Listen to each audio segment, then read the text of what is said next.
A quotation called Love Volume 1 Review. Although Kodansha releases plenty of shoujo titles digitally, it's still rare to see these releases transition to the physical market unless there's an anime involved. So whatever your series does make a jump, especially a long ongoing one, shoujo fans everywhere rejoice.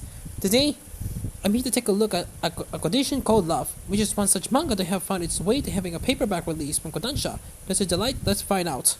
The story follows Satoru Hinase, a 16-year-old first year in high school who has never experienced love and doesn't think she ever will. Kotaro is quiet, happy, enjoying her quiet days with family and friends. So, despite her friends getting in relationships, she doesn't articulately mind what happens as long as she's still surrounded by her loved ones.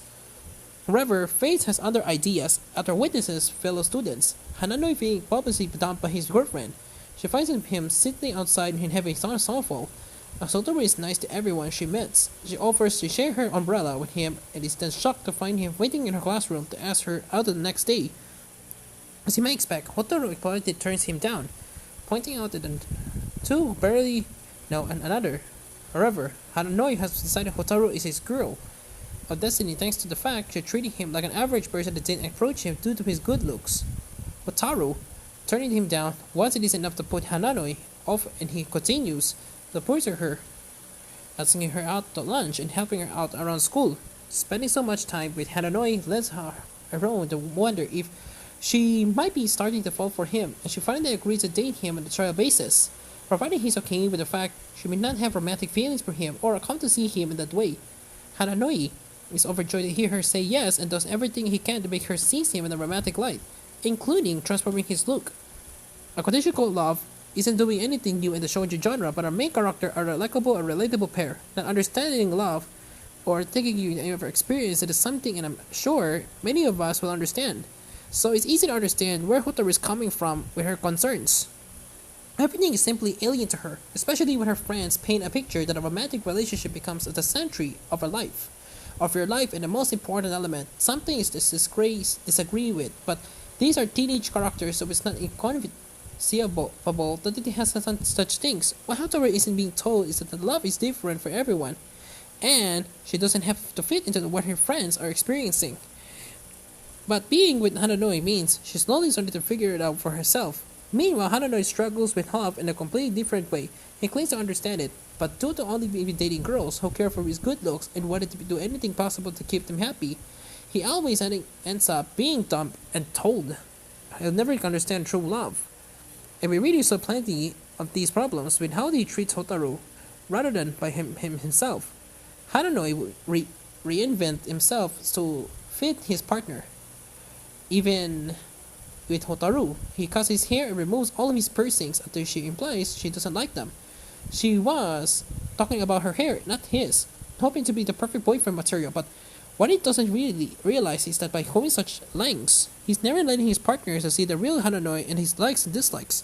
Just as Hotaru is learning what love means to her, Hananoi too has a lot to learn about being in a relationship, and I appreciate that the two of them are approaching their newfound relationship as equals. They may not be confused about love for the same reason, but they both have problems to work wrong. Do you want to make this succeed? One problem I did have to with this volume is that because Hananoi is so eager to please, his actions sometimes come over as overbearing or stalker-like, particularly early on when he's so eager to get Hotaru to agree to a relationship with him, and it can be found popping up around every quarter. This is clearly a part of his personality, and the issues he needs to work wrong when it comes to romance. But I could see it putting a few readers off. However, by the end of Volume 1, his actions are already started to improve and giving the series is ongoing. With 12 volumes, it's got a sizable fan base behind it, so I would be too quick to write it off. The series runs at the Desert Magazine in Japan, where a lot of Kodansha shoujo hits come from. Mangaka Mei Morino has a polished art style that's quite simple but captures the emotions of the characters well.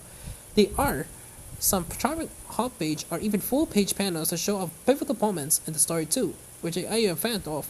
You can certainly see when fans of the genre gravitated toward it, since the story and art are very traditional shoujo, but there's a certain charm to it that keeps you coming back for more. Even if you were very familiar with the genre, as previously mentioned, A Condition Called Love Volume 1 comes to the West thanks to Kodansha and has been translated by Eric Proctor and lettering by Chocolate Wheat. The translation reads well, no issues to note, but it may differ for the digital release since the credits list that it can be given a second editing pass for the print release. Kodansha has already released all 12 volumes currently available in ebook format due to starting in early 2020, and bring the series on a bi-monthly schedule, with number 2 already available and volume number 3 following in May, so it will take too long to catch up with the ebooks.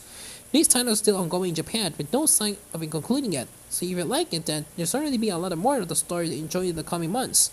Overall, a quotation Cola volume will not just stand out for the crowd when it comes to this premise, but the characters' story is easy to get invested in, provided you can sympathize with Hananoi rather than hate him.